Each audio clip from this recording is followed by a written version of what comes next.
la ya'malu amala ahlil jannah fima yabdulin nasi wa huwa min ahlin nar. Wa inna rajula la ya'malu amala ahlin nar fima yabdulin nas wa huwa min ahlil jannah. Rawahul Bukhari wa Muslim. Inna rajula sesungguhnya seseorang layak malu, dia benar-benar mengamalkan amalan ahli jannati, amalan ahli surga. Fima yabdu seperti yang nampak, fima yabdu seperti yang nampak, linasi di penglihatan orang-orang, linasi di penglihatan orang-orang, di mata orang-orang. Wahwa padahal dia hakikatnya, wahwa padahal dia hakikatnya min ahli nari, termasuk ahli neraka. Min ahli nari, termasuk ahli neraka. Lihatan kita nih orang ibadahnya rajin gitu, pokoknya kelihatannya dia ahli surga nih orang. Buat kelihatan kita nih, kelihatan kita. Oh, sering pakai peci dia mah, sering pakai gamis, sering pakai koko, pokoknya rapi gitu ya. Kelihatan fisiknya itu pokoknya ini orang malah ahli surga.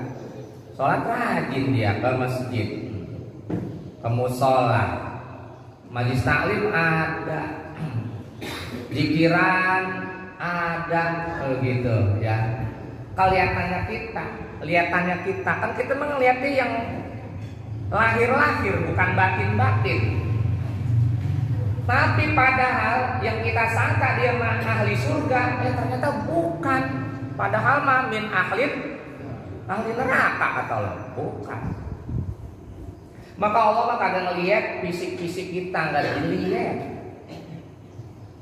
Yang dilihat tuh hati sama Allah. Hatinya benar kagak? Lillahi ta'ala atau li dunia atau li yang lain, gitu. Maka perlu kita menjaga hati kita nih, jangan sampai ada sedikit pun untuk ria, untuk pamer bahwa kita orang soleh. Jangan, bahaya. Jadi dilihatkan orang lain kita ahli surga, ternyata min ahlin nah. Dijaga hati. Ya habis sholat jamaah ke masjid, tapi sama tetangga masih pada dengki-dengkian. Ya begitu, fisiknya mah ahli surga, tapi batinnya ahli neraka. Nah Allah bukan ngeliat fisik, mau fisiknya penampilannya ustaz, kiai, udeng-udeng, nggak dilihat sama Allah. Yang dilihat sama Allah hatinya bersih, hatinya benar dalam pelaksanaan ibadah. Jadi sudut pandang manusia sama Allah itu beda, Bapak. Sudut pandang kita yang kelihatannya baik, udah baik aja kalau kita mah gitu. Tapi sudut pandang Allah bukan itu yang dilihat, batinnya yang dilihat. Maka batin kita itu perlu reparasi, diobatin dari penyakit-penyakit hati yang kepengen kita dipuji sama orang. Kalau kita nggak dipuji sama orang, hati udah gedek, udah bawanya kesel baik begitu. Ya namun disebut haji bukan, begitu tuh hati kita udah baik gitu. Yang gitu tuh hati dijaga. Kayak jagalah hati, jangan kau kotori, jagalah hati. Lentera emang begitu hati kita, hati hitam, hidup kita jadi hitam. Walaupun penampilannya ahli ibadah, ya tetap aja kita jadi ahli neraka.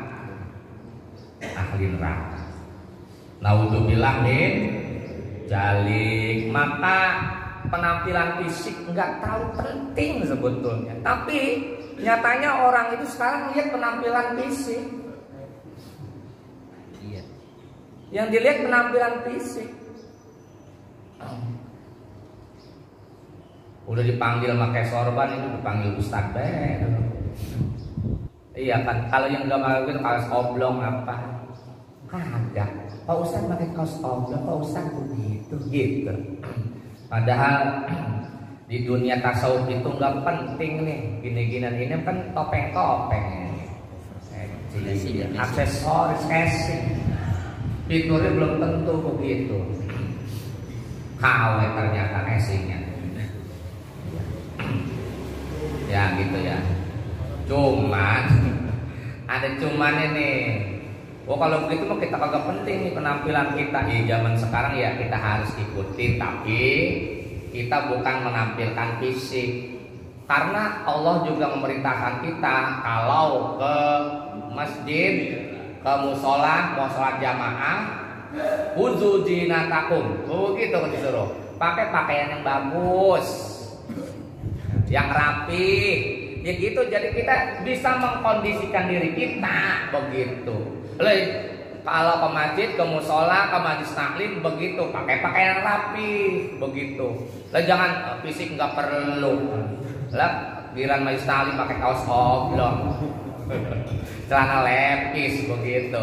Ini tidak bisa menempatkan pada tempatnya gitu. Tetap seperti itu. Kalau lagi sholat yang rapi begitu, pakai kain sarungnya rapi. Kalau punya sorban pakai sorban, kan sorban sunnah. Romanya pakai sorban kok takut banget ya, nggak bakal panggil ustaz, nggak bakal. Sorban itu sunnah, beneran ya. Kita pakai sorban itu sholat sunnah. Orang yang sholat pakai sorban, dan pahalanya tambahan gitu. Romanya kita pakai sorban pada takut-takut banget. Padahal kan sorban bukan punya ustaz, bukan dia. Itu senayan ya. Iya, kalau Jawa kesuruh banget betul begitu. Karena sholat pakai sorban beda pahalanya. Lagi pada penampilan juga sih. Kalau buat begitu mah emang disuruh khuzu zinatakum inda kulli masjidin. Itu mah disuruh emang Allah. Pakai yang paling bagus begitu. Iya begitu. Mau udah ke Baitullah yang belum, sorbanan nggak ada. Gue belum ke Mekah, nggak pantas pakai sorban. Sorban mah emang diperintahin sama Nabi kalau lagi sholat begitu. Iya gitu. Hadisnya ada. Babul imamah namanya. Bab menjelaskan tentang sorban. MT. Gitu. Ini mau pakai sorban pada takut terus doa lagi begitu. Terus doa lagi kalau udah sorban kayak langsung bisa doa ini mah begitu. Lah itu nggak pada pakai sorban semuanya. Gak ada urusan begitu. Udah oleh jenggotan nih. Karena kalau Ustadz Haji Senudin kan orang sibuk sore sama dia mah jalan-jalan dulu sore itu mah. Iya. Ke Singapura, ke Malaysia, yang namanya urusan ini kan. Begitu dia. Ke Malang, datang lagi di Malang ya begitu kan. Harus ada kaderisasi. Oh ya. Berarti kalau umpamanya lagi sholat jatuh lebih jatuh sorban kita, itu boleh diambil nggak sambil? Ya boleh asal gerakannya tidak banyak, gitu. Atau nggak diambil lagi nggak tahu orang sunnah itu begitu udah pakai sorban begitu. Ya. Maka kalau sorban yang aman begini. Kalau sorbannya diginiin sholat bisa jatuh. Sorban yang aman begini. Sorbannya jangan leles ya. Kalau Arab kan sorbannya diginiin ya, gituin tuh Arab gitu. Karena sono emang panas. Ternyata buat fungsi panas juga enak di sono. Pakai sorban begitu, oh iya bener emang sih ngomong panas begitu. Kalau Indonesia pakai panas adem. Sorbannya begini kayak beda dia. Kita giniin, gak begini. Kalau di Arab Saudi sorbannya pada nutupin muka dia begitu. Karena emang kalau siap kondisinya panas. yaitu sunnah, tapi ya sunnah. Kalau yang memakai ada keutamaan. Kalau kagak ya kagak dosa. Cuma kita nggak terbiasa aja, malu begitu.